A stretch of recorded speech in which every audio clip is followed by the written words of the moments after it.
This man is a legend here at Calvin College. If any of you have eaten at Knollcrest Dining Hall in the past, 7 years or so, you know who he is. He's got a keen ear for the latest music and impeccable taste for international food. Ladies and gentlemen, Mr. Ron Trapp!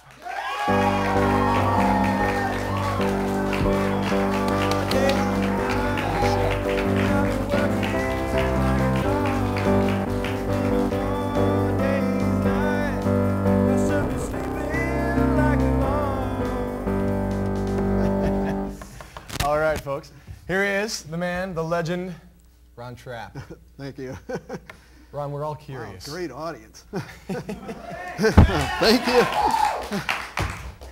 Now, okay, now tell me, this is kind of a big deal for you because you were actually voted, what, most shy? I was most shyest in my high school class, yeah. Most shy in the high school class, and here he is in today. our graduating class. Yeah. Well, I got 2 categories, class artist too, but okay, yeah. Shyest was definitely #1 on the list. And here he is today, a DJ, a performer, all right, the Music Corner man. Yep. You are the man. And I've shocked a lot of people from high school. They're like, you actually perform on stage? You actually like to be in front of an audience? Yeah. Well, and I got to say, I mean, when we got here this year, I mean, for the first couple of weeks, you were shut down. You weren't playing any music, and I was no. What's up with this? We were going to get a petition together or something, but so they got you back up and running. Was that?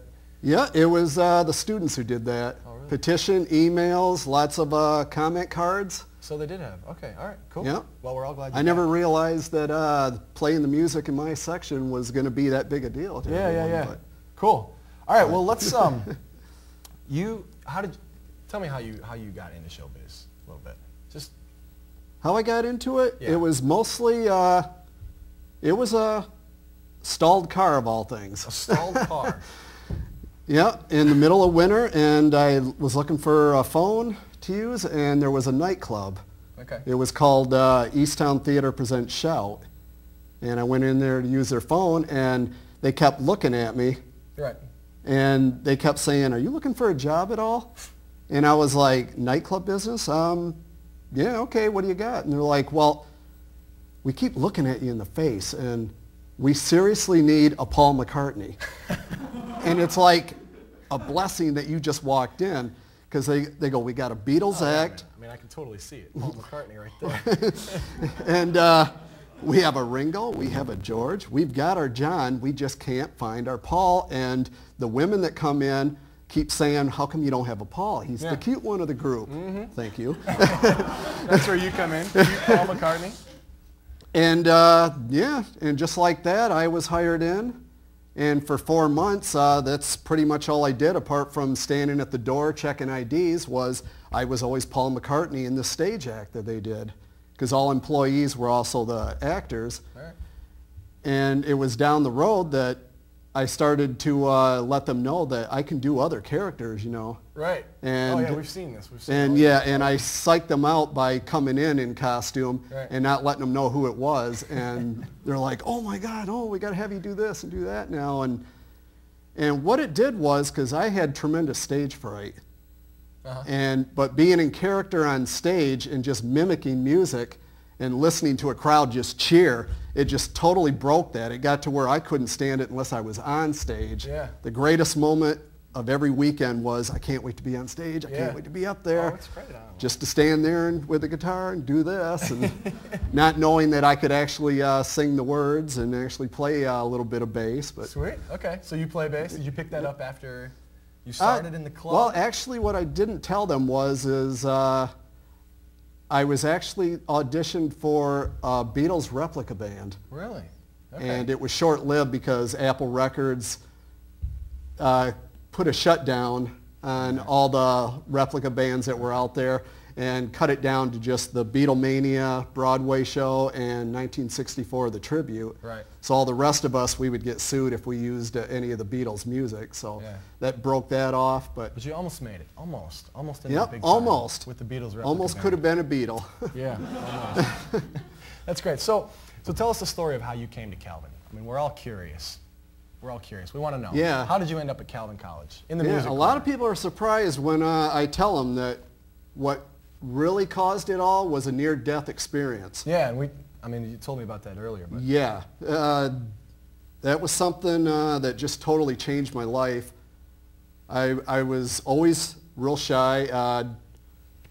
No one ever seemed to really want to include me in their little groups and all that. And so being depressed all the time, I was on several medications and experimented with alcohol and not reading the label on it that you're not supposed to mix that. Yeah, definitely don't want to mix those. And, yeah, and this is an experience you definitely don't want to go through. But ended up in the hospital. What I experienced just totally changed my life. Yeah. And it was a psychiatrist that told me, he's like, what you explained to me was a near-death experience. Yeah.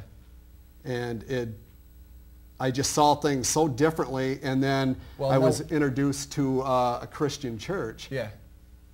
And so I was like a reborn Christian, and I was just let known that everything will fall into place on its own, to not worry.